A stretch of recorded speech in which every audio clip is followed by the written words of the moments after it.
Hey everyone, this is Tehrim and we are going to study trauma theory. So, introduction, the title is Trauma Theory, a brief overview. और अगर हम इसकी subtitle की बात करें, then what we will do in depth is understanding the trauma in literature and beyond. So actually ये lecture जो है ना ये हमें इंट्रोड्यूस करवाएगा कि ट्रॉमा थेरी क्या है, उसका ओरिजिन क्या है और उसकी एप्लीकेशंस क्या है लिटरेचर में, कल्चर में और psychology. It explores how trauma impacts individuals and societies and how its representation in narratives can help process and understand such experiences. So yes, by the definition, explores psychological and emotional responses to the traumatic events, studies how trauma is represented in literature and culture, developed from psychology and psychoanalysis, for example, Freud. तो ये अब यहाँ से ये हमें ये 3 points जो है ना इनसे समझ आ रही है कि ट्रॉमा थ्योरी है क्या। एक्चुअली ट्रॉमा थ्योरी जो है ना वो साइकोलॉजिकल और इमोशनल रिस्पॉन्सेज जो है ना उनको ये एक्सप्लोर करती है किस तरह से जो एक ट्रॉमेटिक इवेंट के ज़रिए से एक इंडिविजुअल को मिले होते हैं। और ये स्टडी करता है कि किस तरह ट्रॉमा जो है ना वो एक डिपिक्टेड होता है लिटरेचर और कल्चर में, दैट लिटरेचर किसी भी वर्क में और कल्चर में।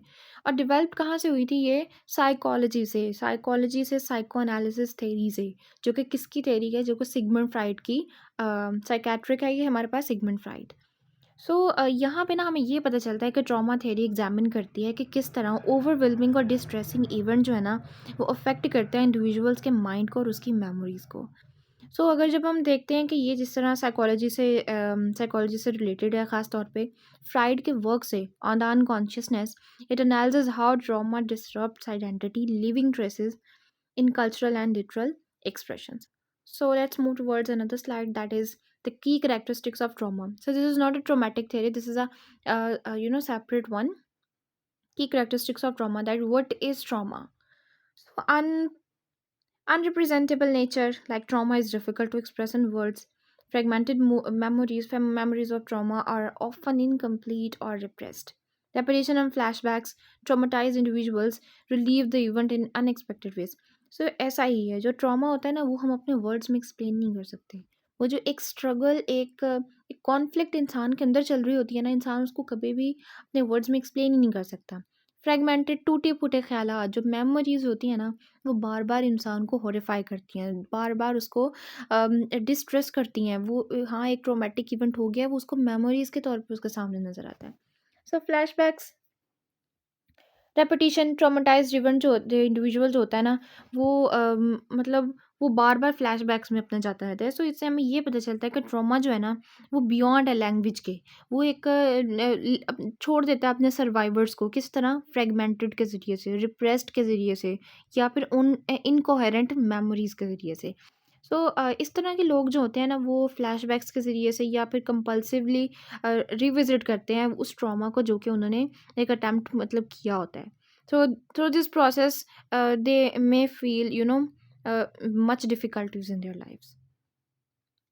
So let's move towards another slide. So in this slide we will talk about the origin of trauma theory.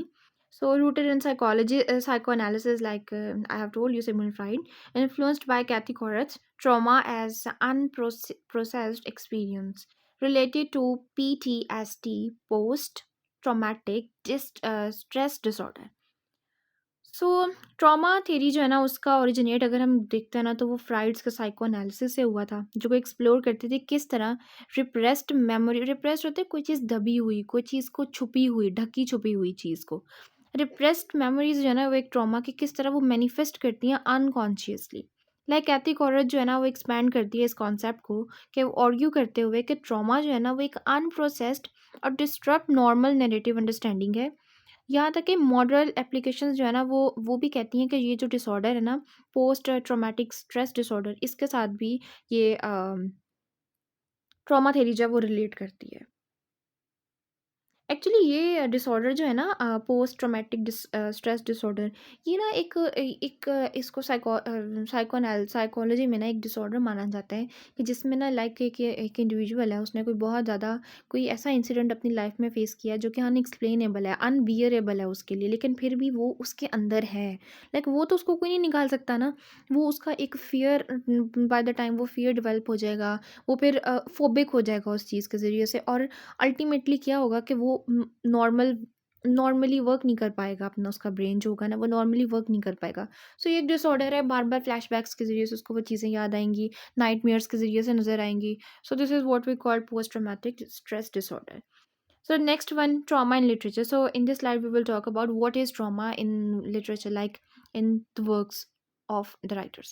So literature captures fragmented experiences of trauma, focus on memory and its gaps, survivors' voice and silence. Example: Toni Morrison's Beloved explores the trauma of slavery.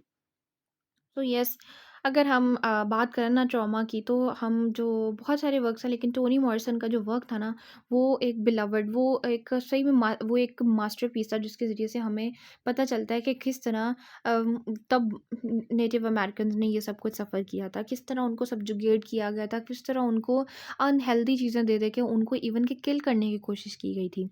Actually उनके male female को separate कर दिया गया था, जिनकी वजह से उनके अंदर सेक्सुअल रिप्रेस डिज़ायर जो थी, उसकी वजह से बहुत सारे इश्यूज़ क्रिएट हुए थे। फीमेल्स का रेप किया गया था, और उनको ह्यूमन्स तो उनको समझा ही नहीं जाता था, they are worse than animals. So इस तरह उनको ट्रीट किया जाता है टोनी मॉर्सन के नॉवल में। एक्चुअली जब हम ना देखते हैं कि ट्रॉमा थ्योरी जो है ना वो बहुत वाइडली अप्लाइड है लिटरेचर में, जहाँ पे ऑथर्स जो है ना वो फ्रेगमेंटेड स्ट्रक्चर्स को अप्लाई करते हैं, अनरिलायबल नरेटिव्स होते हैं, और साइलेंसेस होती हैं किस चीज़ की, जो कि कन्वे करती हैं the experience of trauma, the pain of trauma, the sufferings of trauma. लेकिन जब हम वही टोनी मॉर्सल की, जिस तरह मैंने आपको एग्जांपल दी, वो पोर्ट्रे क्या करता है, the haunting legacy of slavery. तो character struggling with repressed and surfacing memories. So yes, the next one, collective trauma. So what is the word trauma, sorry, collective. Collective is something बहुत ज़्यादा चीज़ों का mix हो जाना, इकट्ठे, as a whole. सो अब देखते हैं हम कलेक्टिव ट्रॉमा क्या होता है। ट्रॉमा एक्सपीरियंस बाय कम्युनिटीज और societies is known as collective trauma. So examples हम होलोकॉस्ट की देखते हैं, वर्ल्ड वॉर 2, 9/11 अटैक्स के बारे में करते हैं, colonial and post colonial trauma के बारे में बात करते हैं। ऑब्वियसली ये ऐसे ट्रॉमास हैं, ये ऐसे ट्रॉमास हैं कि जिन लोगों ने जिस रीजन में ये फेस किया है ना, वो अपनी पूरी लाइफ टाइम के लिए इसको ख़त्म नहीं होगा वो ट्रॉमा उनके अंदर। इवन कि जो अगली उनकी जनरेशन है ना, वो ट्रॉमा कहीं ना कहीं उनके अंदर वो एक ट्रोमेटिक उस तरह नहीं होगा, बट वो फियर, वो एक उस तरह की चीज़ उनके अंदर ज़रूर पाई जाएगी। क्यों? क्योंकि उनके फोर फादर्स ने वो एक्सपीरियंस किया हुआ है। Like if I talk about my own self, so my four fathers also experience the trauma of partition, partition of subcontinent, जो कि इंडिया और पाकिस्तान की पार्टीशन जो हुई थी ना, वो इस पूरे वर्ल्ड की मेजर पार्टीशन थी, जिसका ट्रोमेटिक इवेंट्स जो है ना वो अनएक्सप्लेनेबल है। बट फिर भी जब हम उसको सुनते हैं ना, तो हम लोग हम खुद डिप्रेस्ड हो जाते हैं कि इतना कुछ लोगों ने फेस किया था। और 9/11 अटैक, ऑब्वियसली 9/11 अटैक ने क्या किया था, वर्ल्ड ट्रेड सेंटर पे अटैक हुआ था, जिसकी वजह से अमेरिका की लेगेसी को चैलेंज किया गया था, और नंबर ऑफ पीपल जो थे उनकी डेथ हुई थी। और उसके बाद colonial, post colonial, I have also talked about it. So world war 2 की अगर हम बात करते हैं, तो हिटलर ने बहुत मैसिव लेवल पे लोगों का मर्डर किया था। हिटलर ने ज्यूज़ के लिए, इवन के इंसान फैक्ट्रियाँ बनाता है काम करने के लिए, बट हिटलर ने फैक्ट्रीज़ बनाई थी just to kill people, just to eliminate people, not people, they were Jews, and according to him Jews were not people. So इस तरह की चीज़ें थी, जो कि कलेक्टिव ट्रॉमा जो है ना वो इंसानों के अंदर से कभी ख़त्म नहीं हो सकता। So in short, beyond individual experiences, trauma जो है ना वो अफेक्ट करता है इंटायर कम्युनिटीज़ को, often leading to shared cultural memories. Events like the holocaust और colonial oppression become source of collective trauma, deeply ingrained in societal consciousness and often represented in culture and media. So here are some thinkers of trauma theory. The first one is Sigmund Freud, repression. He talks about repression and the unconsciousness. The second one is Kathy Koret, trauma as unprocessed experience. So Dominic Lecapra, historical trauma and narrative.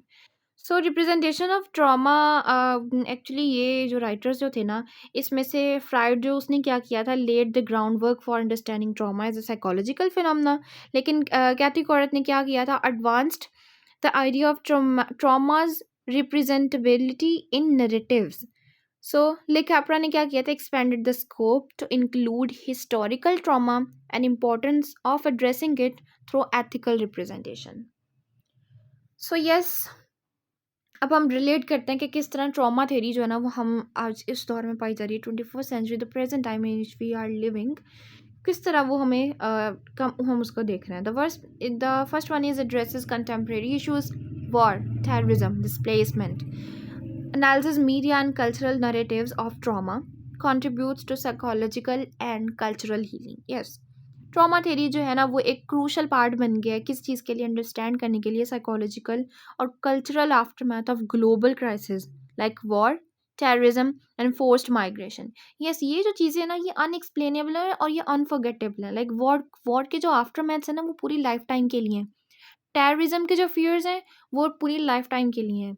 जो displacement है, जो segregation है, वो कभी ख़त्म नहीं हो सकेगी। उसका ब्लड शेड आंखों के सामने से हमेशा रहेगा। So these are some things that we can never forget in our whole life. So it helps analysis media portrayals and sports, healing through education, story telling and collective memory. So in this way हम अपना हम इस trauma के बारे में भी हम मतलब उस टाइम हम प्रेजेंट तो नहीं थे, but we will find out all this stances through writings of the great scholars. So let's move towards the other slide, that is our conclusion. So trauma theory connects psychology and cultural studies. It explores how trauma disrupts identity and memory. It highlights the importance of representation for healing. Yes, trauma theory जो है ना, वो एक bridge है, bridge is the gap. वो एक gap बनाई थी किस चीज़ में, बिटवीन साइकोलॉजी और literature, shedding light on the complexities of trauma and its impact on individuals and society. So ethical representation पे फोकस करते हुए, स्टोरी टेलिंग पे अगर हम फोकस करते हैं, तो ये क्या करती है trauma theory, it offers paths towards healing and understanding. So ये आज का हमारा लेक्चर था। आई होप आपको समझ आया होगा। Thank you all of you.